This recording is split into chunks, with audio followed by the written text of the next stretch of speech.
함께 보실 말씀은 구약성경 에스겔 42장입니다.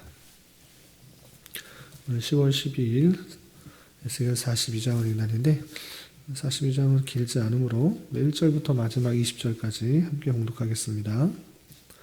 구약성경 에스겔 42장 1절부터 마지막 20절까지 말씀, 구약성경 1219쪽 전후를 보시면 되겠습니다.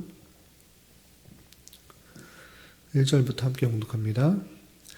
그가 나를 데리고 밖으로 나가 북쪽들로 가서 두 방에 이르니 그 두 방의 하나는 골방 앞뜰을 향하였고 다른 하나는 북쪽 건물을 향하였는데 그 방들의 자리의 길이는 100척이요 너비는 50척이며 그 문은 북쪽을 향하였고 그 방 3층에 회랑들이 있는데 한 방의 회랑은 20척 되는 안뜰과 마주 대하였고 다른 한 방의 회랑은 바깥뜰 박석 깔린 곳과 마주 대하였으며 그 두 방 사이에 통한 길이 있어 너비는 10척이요 길이는 100척이며 그 문들은 북쪽을 향하였으며 그 위층은 방은 가장 좁으니 이는 회랑들로 말미암아 아래층과 가운데층보다 위층이 더 줄어짐이라.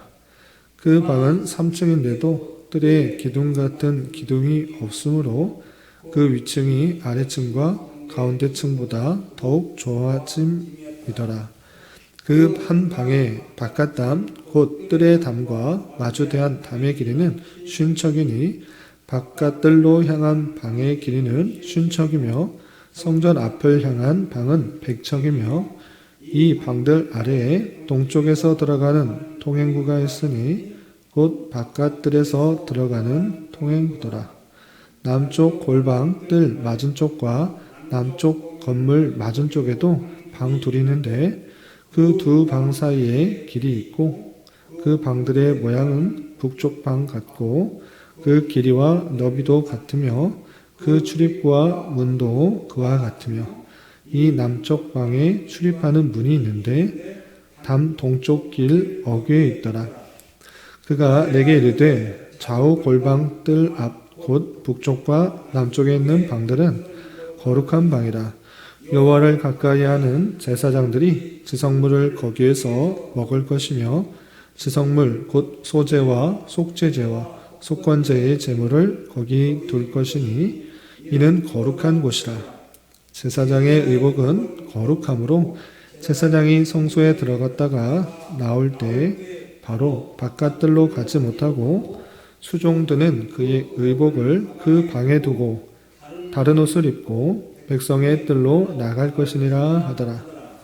그가 안에 있는 성전 측량하기를 마친 후에 나를 데리고 동쪽을 향한 문의 길로 나가서 사방 담을 측량하는데 그가 측량하는 장대 곧 그 장대로 동쪽을 측량하니 500척이요 그 장대로 북쪽을 측량하니 500척이요 그 장대로 남쪽을 측량하니 500척이요 서쪽으로 돌이켜 그 장대로 측량하니 500척이라. 그가 이같이 그 사방을 측량하니 그 사방담 안 마당의 길이가 500척이며 너비가 500척이라. 그 담은 거룩한 것과 속된 것을 구별하는 것이더라. 아멘. 예, 감사합니다. 오늘 말씀 읽은 본문은 에스겔 42장입니다. 우리가 계속 살펴보는 것과 같이 에스겔 40장부터 마지막 48장까지는 새 성전의 환상을 통하여서 하나님께서 회복하실 그 예루살렘과 또 그 안에서 있게 될 여러 질서에 대해서 우리가 살펴볼 수가 있는 것입니다. 특별히 어제 살펴봤던 에스겔 41장에서는 새 성전의 환상 중에서 성소와 지성소의 모습들이 어떠한지 살펴보았는데 계속 이어지는 42장에서는 그 성소 바깥쪽에 있는 안뜰과 바깥뜰 그 사이 경계에 있는 제사장의 방의 모습과 그리고 가장 바깥쪽 바깥뜰에서도 경계를 짓는 담의 모양이 어떠한지 그 내용을 밝히고 있는데 이것을 통해 깨달아야 될 것이 무엇인지 좀 생각해 보도록 하겠습니다. 우선 42장 1절부터 14절까지는 제사장들이 머무는 그 방에 대해서 아주 자세하게 설명하고 있는데 하나하나 이렇게 일일이 그 내용들을 설명하기보다는 대략적으로만 말씀드리겠습니다. 제가 요약을 해드리면 성전 안에는 성소와 지성소가 있고 그 바깥쪽에는 어떻게 되어 있는가라고 할 때 안쪽들, 성전과 맞닿아 있는 안들이 있고 그리고 그 안들을 경계로 해서 또 바깥들이 있는 것입니다. 그래서 바깥들의 그 규격은 어느 정도 되는가라고 할 때 15절부터 20절까지 자세하게 설명되어 있는데 각각 남쪽, 북쪽, 동쪽, 서쪽 할 것 없이 다 장방형으로 500척이나 되어 있습니다. 그래서 500척이라고 할 때 환산하면 대략적으로 260m 정도 되는 것입니다. 260m 정도 되는 큰 담을 해서 바깥들이 있는 것이고 그 안쪽에 또 경계로서 안쪽들이 있습니다. 그 안쪽들과 성전 안으로 들어갈 때 동쪽에서 북쪽에서 남쪽으로 들어가는 입구의 문이 있는데 그 입구의 문에도 제사장의 방이 있는데 그 제사장의 방, 입구로 들어갈 때의 제사장의 방은 40장에서 설명하였습니다. 그리고 오늘 말하고 있는 42장 1절부터 14절까지는 또 다른 방에 대해서 설명을 하고 있는데 그건 어디 있는가라고 할 때 성전을 중심해서 안뜰과 바깥뜰 그 경계에 있습니다. 그 경계에 있는데 특별히 북쪽과 남쪽에 두 개의 그 제사장의 방이 있습니다. 그 두 개의 방은 어떤 모양으로 되어 있는가? 길이는 100척이고 또 너비는 50척이다 이렇게 되어 있습니다. 그리고 몇 층으로 되어 있는가라고 할 때 3층으로 되어 있고 그 가운데는 길게 동에서 서로 길게 뚫려 있는 길이 있고 문은 북쪽으로 향해 있다 이런 식으로 표현되어 있습니다. 그래서 이론적으로만 되어 있어서 몇 개의 방이 있는지 또 어떻게 되어 있는지 자세하게는 알 수 없으나 대략적으로 이렇게 생각하시면 될 것입니다. 그런데 정말 중요한 것은 무엇인가? 그것이 제사장의 방이 하는 역할이 무엇인가가 더 중요하다 이렇게 생각하시면 되겠습니다. 대략적으로 방이 이렇게 있다라는 것만 아시고 그럼 제사장의 방을 두어서 무엇하는 것인가? 그것이 13절과 14절에 이렇게 기록되어 있는 것입니다. 13절에 보시면 그가 내게 이르되 좌우 골방뜰 앞 곧 북쪽과 남쪽에 있는 방들은 1절부터 12절까지 그 방들에 대해서 몇 층으로 되어 있고 규격은 어떻게 되어 있고 문은 어떻게 있고 통로는 어떻게 되어 있다 이런 것들 자세하게 설명되어 있는데 그런 방들은 무엇하는 것인가 라고 할 때 거룩한 방이다 라고 했습니다. 왜 거룩한 방이라 라고 말하는지 보시면 여호와를 가까이 하는 제사장들이 지성물을 거기에서 먹을 것이며 또 지성물 곧 소제와 속죄제와 속건제의 제물을 거기에 둘 것이니 이는 거룩한 곳이라 라고 표현되었습니다. 그 방들에 대해서 규격을 말하는 것에서 그치는 것이 아니라 그 방들이 각 어떤 역할들을 해야 되는가 거기서 무엇을 해야 되는가 그걸 설명하고 있는데 그 방들은 거룩한 방이다 라고 할 때 거룩하다 그래서 그 말의 의미를 잘 생각해야 되는데 성경에서 나오는 거룩한 말에 있어서 그 근본적인 말의 뜻을 살펴보면 구별이 된다라는 것입니다. 다른 것과 구별이 되는 방인데 그렇게 거룩한 방인데 그것은 무엇을 하는가라고 할 때 제사장들이 지성물을 거기에서 먹는 것이다. 아무 데서나 그 제사장의 그 지성물을 먹는 것이 아니라 그곳에서만 먹을 수 있도록 한 그런 방이다 이렇게 생각하시면 되겠습니다. 또한 그곳에서 먹을 뿐만 아니라 그 지성물들 제사를 드리고 나왔던 소제, 속죄제, 속건제 이런 제사를 제물을 드리고 드리고 구별된 그것을 거기에 보관하도록 한 것입니다. 아무데나 보관하고 또 아무데서 먹는 것이 아니라 그곳에서 먹을 수 있도록 구별한 곳을 제사장의 방이다 이렇게 하는 것을 알 수 있습니다. 그래서 제사 제물을 보관하고 또 제사장들이 그곳에서 음식을 먹을 뿐만 아니라 또 14절에서 보면 또 하나의 그 용도를 이렇게 설명하고 있습니다.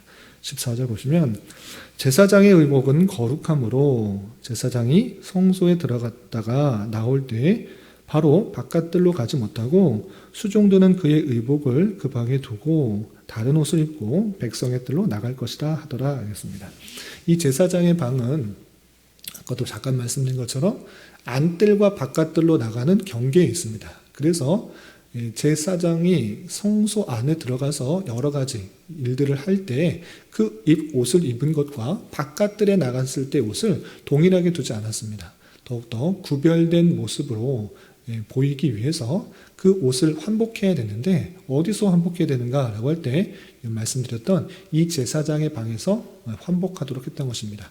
성소에서 입었던 옷을 다시 갈아입어서 다시 갈아입고 바깥들에 나갈 수 있도록 하는 그 일들을 구별되도록 하셨는데 그렇게 한 곳이 제사장의 방이다라고 할 수 있는 것입니다. 이렇게 제사장의 방을 입구에뿐만 아니라 양쪽, 북쪽과 남쪽에 크게 두어서 많은 제사장들이 구별된 모습으로 먹고 마실 뿐만 아니라 옷도 잘 환복할 수 있도록 한 그 공간을 두었다. 이렇게 생각하시면 되겠습니다. 그리고 15절부터 20절까지는 그 바깥들의 경계를 나누는 담에 대해서 이렇게 설명하고 있는데 그 내용을 조금 보시면 15절 그가 안에 있는 성전 측량하기를 마친 후에 나를 데리고 동쪽을 향한 문의 길로 나가서 사방 담을 측량하는데 바깥들을 막고 있는 사방 담을 측량하는 것입니다. 그 규빗을 보면 크기를 보면 16절 그가 측량하는 장대 곧 그 장대로 동쪽을 측량하니 500척이요 그 장대로 북쪽을 측량하니 500척이요 그 장대로 남쪽을 측량하니 500척이요 서쪽을 돌이켜 그 장대를 측량하니 500척이라. 동서남북 다 500척인 것입니다. 한 척이 53cm 정도 된다 이렇게 생각하시면 되는데 그렇기 때문에 이 500척 정도 되는 것은 약 266m 정도 되는 장방형의 그런 성벽의 담을 볼 수 있습니다. 이렇게 성 가장 바깥쪽에 이르는 담도 마찬가지고 또 안에 있는 그 규모들을 보면 다 장방형으로 되어 있는데 왜 이렇게 똑같이 장방형으로 되어 있는가 그 규격이 사방이 똑같이 되어 있는가라고 할 때 그 내용이 확실하고도 견고한 것을 상징하기 위해서 계속해서 장방형을 뜻하는 것을 볼 수 있습니다. 그리고 우리가 요한계시록 때도 한번 살펴봤는데 새성 거룩한 성 예루살렘의 그 모습도 장방형으로 똑같이 규격되어 있는데 그렇게 하나님께서 말씀하신 그것이 그 천국이 또 하나님의 나라가 또 그 교회가 더욱더 견고하고 변치 않고 요동하지 않을 것을 장방형으로 드러내고 있다 이렇게 생각하시면 됩니다. 그런데 더 중요한 것은 무엇인가? 그 크기가 중요한 것이 아니라 그 담의 역할을 이렇게 밝히고 있는 것입니다. 20절 보시면 그가 이같이 그 사방을 측량하니 그 사방 담 안의 마당의 길이가 500척이며 너비가 500척이라. 그 담을 분명히 있어서 그것을 확인하는데 그 길이보다는 담의 역할이 중요한데 그 담은 거룩한 것과 속된 것을 구별하는 것이더라 라고 표현하고 있습니다. 그 담의 역할, 속된 것과 거룩한 것을 구별할 수 있는 구별된 의미를 갖기 위해서 그 담의 역할들이 있다라고 표현되고 있는 것입니다. 42장에서 가만히 살펴보면 제사장의 그 방의 역할과 담의 역할들이 강조되고 있는데 그 내용은 반복적으로 거룩한 것, 구별된 것을 뜻하고 있는 것입니다. 이 성전이 의미하는 것이 무엇인가? 우리 계속해서 말씀드렸다시피 하나님이 우리와 함께 계시다라는 것들을 보여주는데 그것은 예수 그리스도로서 드러난 것입니다. 신약의 예수 그리스도께서 임마누엘에 우리와 함께 계신 하나님으로서 모습을 보여주셨고 또 그가 십자가에 달려 돌아가시고 부활 승천하심으로 말미암아 그 모든 사역을 이루시고 하늘 성소로 들어가신 것입니다. 그럼 이 땅에는 성전이 없어진 것인가? 하늘에만 있는 것인가? 그렇지 않은 것입니다. 주님께서는 분명히 자기가 성전이다라고 말씀하셨음에도 불구하고 주님께서 하늘 성소에 들어가시면서 우리와 함께 여전히 계심으로 우리와 함께 계심으로 우리가 성전이다라고 말씀해 주신 것입니다. 그래서 눈에 보이는 어떠한 예배당도 성전이다라고 칭하는 것은 상당히 조심스러운 표현이고 우리가 성전임을 잘 깨달아야 될 것입니다. 그것이 우리가 지난번에도 살펴보았듯이 에베소서 2장에도 잘 설명되어 있고 고린도전서 3장 16절에도 이렇게 표현된 것입니다. 제가 고린도전서 3장 16절과 그 뒤에 역할들을 17절까지 한번 읽어보도록 하겠습니다. 16절 너희는 너희가 하나님의 성전인 것과 하나님의 성령이 너희 안에 계시는 것을 알지 못하느냐. 분명히 바울 사도가 고린도 성도들에게 알려준 것입니다. 너희는 너희가 하나님의 성전인 것과 너희가 하나님의 성전이다 라고 표현하고 있습니다. 왜? 성령이 너희 안에 계시기 때문에, 하나님이 우리와 함께 계시기 때문에 하나님이 거하시는 곳은 눈에 보이는 건물, 이 건물이 중요한 것이 아니라 우리 안에 계시는 성령님으로 말미암아 우리가 성전이다 라고 표현해 주고 있는 것입니다. 그런데 중요한 것은 그냥 그것을 알고 끝나는 것이 아니라 우리가 성전이구나 라고 알고 끝나는 것이 아니라 그러므로 어떻게 되는지에 대해서 17절에 이렇게 표현하고 있는 것입니다. 계속해서 17절을 보시면 누구든지 하나님의 성전을 더럽히면 하나님이 그 사람을 멸하시니라. 하나님의 성전은 거룩하니 너희도 그러하리라. 이렇게 말씀하시는 것입니다. 우리가 성전임으로 말미암아 하나님께서 거룩하시니 너희가 거룩하라 라고 표현하고 있습니다. 제사장의 방을 둔 이유, 또 성전 마지막 그 바깥들을 구별하는 그 담이 있는 이유, 그것은 무엇입니까? 세상적인 것, 속된 것, 그것과 거룩한 것, 구별된 것을 확실히 경계를 지을 수 있도록 하시는 그 역할을 보았던 것입니다. 우리가 교회이고 또 성전이라는 것들을 기억하면서 마땅히 주님을 모신 자답게 세상과는 구별된 모습으로 거룩한 모습을 가지고 나아가는 것이 마땅히 교회가 가져야 될 책임이요 의무라는 사실들을 잊지 말아야 될 것입니다. 그런 가운데 세상 속에 살면서도 세상과 동화되지 않고 세상과 구별된 모습으로 하나님을 모시는 그런 자답게 더욱더 주님의 구별된 모습으로서 행동하고 생각하고 또 판단하는 그런 모습들이 우리에게 가져야 될 그런 모습이다 생각해야 될 것입니다. 이런 말씀을 대안으로서 오늘 하루 살아가실 때, 또 남은 한평생 살아가실 때 주님의 택하신 백성이요 주님을 모신 성전이라는 것을, 우리가 성전이라는 것들을 기억하면서 더욱더 세상과 구별된 모습으로 힘있게 살아갈 수 있는 저와 여러분이 되시기를 주님의 이름으로 부탁을 드립니다. 기도하겠습니다. 하나님 아버지 감사합니다. 오늘 말씀을 통해서 에스겔 성전의 환상 중에 제사장이 머무는 방과 또 성전의 담의 모습이 어떠한지 살펴보았습니다. 이런 말씀을 대하는 자로서 주님께서 거하시는 우리가 성전이며 주님께서 거룩하심으로 우리 또한 거룩해야 한다는 사실들을 잘 깨달아 세상과 구별된 모습으로 살아가기에 힘쓰게 하여 주시고, 날마다 주님을 모시고 사는 삶이 더욱더 기쁘고 즐겁고 행복한 삶이 될 수 있도록 주님 인도하여 주시옵소서. 주님 나라와 민족을 위하여 기도합니다. 이 나라 위정자들 가운데 주님 함께하여 주시고 지혜와 능력을 더하여 주셔서 올바른 통치를 할 수 있도록 인도하여 주시며, 모든 백성들이 고요하고 평안한 삶을 살아가며 하나님을 온전히 섬기는 데 부족함이 없는 나라 될 수 있도록 긍휼을 더하여 주옵소서. 주님, 10월은 감사의 달로 보내고 있습니다. 한 해를 되돌아보며 가장 필요한 것으로 가장 선하게 역사하여 주신 하나님께 진심으로 감사하시는 한 달이 될 수 있도록 인도하여 주시옵소서. 주님, 교회 가운데 육체의 연약함과 질병으로, 직장과 사업장의 문제로, 가족의 전도와 학업을 위해, 또한 말할 수 없는 여러 가지 이유로 주님께 간절히 부르짖며 나아가는 여러 지체들이 있습니다. 주님, 그들과 함께하여 주시고 그들의 기도 응답해 주시사 우리의 기대와 바람보다 훨씬 더 풍성한 것을 채워주시는 하나님을 깊이 경험할 수 있는 기회 되도록 인도하여 주시옵소서. 오늘 저녁에 있는 수요 성경 공부 시간에도 주님 함께하여 주실 줄 믿으며 이 시간 각자 간절히 간구하는 기도 제목 주님께서 들으시고 가장 선한 것들로 응답하여 주시옵소서. 예수님의 이름으로 기도 올리옵나이다. 아멘.